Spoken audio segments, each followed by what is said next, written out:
আনুষ্ঠানিকভাবে আমরা এখন শাহাদা পাঠ করবো ইনশাআল্লাহ। আমি যেটা বলবো আপনি সেটা ইনশাআল্লাহ বলার জন্য চেষ্টা করবেন। আপনি বলেন আশহাদু আল্লা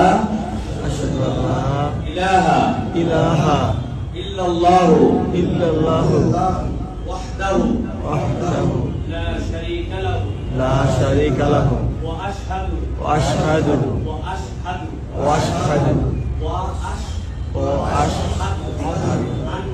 আন্না মুহাম্মাদান আবদুহু ওয়া রাসূলুহু।